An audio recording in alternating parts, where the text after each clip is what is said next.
No matter where you went in the Bay Area last weekend, there was green and gold from Stanford to San Francisco to Berkeley. You guys were performing, and what stood out for you if you kind of overview just the competition? A lot of competition down in the Bay Area. Starting off with Berkeley meet, Tegan Eilers and Kyle Alvarez went down to the decathlon. Tegan had a great meet. He was about 60 points away, I believe, from getting the Provo mark for the national championships in decathlon. So that started our week off well.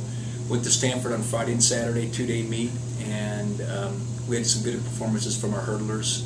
In respect to Fred Rosser, cutting down his times as he's done all season, every meet, and also Kate Earl, she had a great meet too. I think she PR'd by about 2.5 minutes, and she's already good, but to break it in chunks like that is even exceptional. So she had a really good meet. Jesse even was consistent, and we had a couple good standouts for the distances as well. Talk about this border battle that you got in Oregon this year, California. It's been going on for a couple of years. Yeah, I think it's been going about. This is the fifth year. It's the fifth year? Okay. Our fifth year, so obviously a fun event for you guys to compete in. Yeah, it's just when ourselves and Chico combine our teams on paper as far as points versus OIT and Southern Oregon, and it's California versus Oregon. So we had a real good meet here last year. California won, and we hope that we can carry it over to this year. So we'll be sending a lot of our throwing events up that way, and our sprinters and hurdlers, so we can take advantage of the altitude at Klamath Falls. We'll kind of keep some of our distance kids home just because we don't do so well up there, but we'll send more people in the stronger events so we can score more points and give some other people a rest too.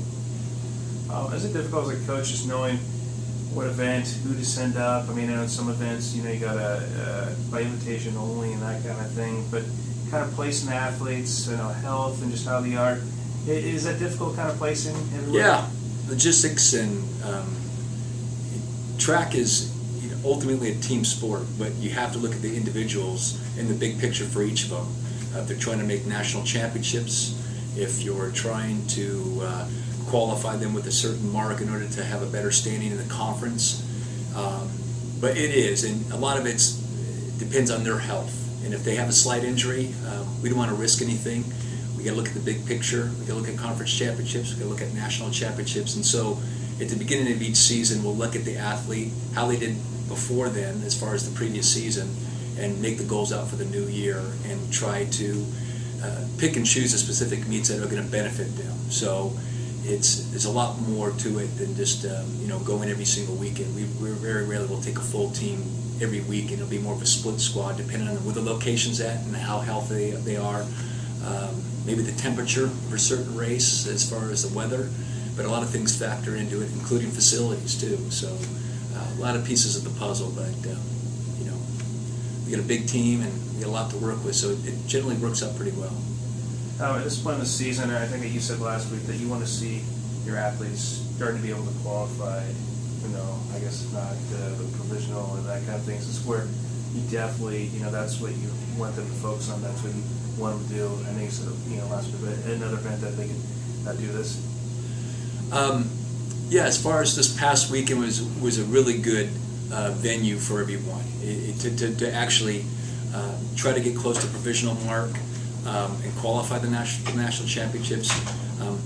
We as coaches would always want more. We're never satisfied. We had 2 provisional marks that were nice, but we'd like to have more, like 4 or 6. And I think border battle in some events will allow us to do that. But I think that we have to look forward to border battle as well as Chico, and then following that we'll go to Davis/Mount Sac in Los Angeles to try to get some of those marks. But this is the halfway point of the season, and if you don't have a Provo mark or you haven't hit your goals, well, you have another half to do it. And so April's real important in track and field, and if you're going to run your best, it should be this month going into the conference championships in early May. So that's kind of our goals. But other than that, I feel the team, honestly, we're a little bit behind. We want to be a little bit further down, take a pressure off of making that national Provo mark. That way you can just concentrate on the rest of the year. So we'll try to come back and have a good second half so we can get those marks and peak correctly for the conference and national championships.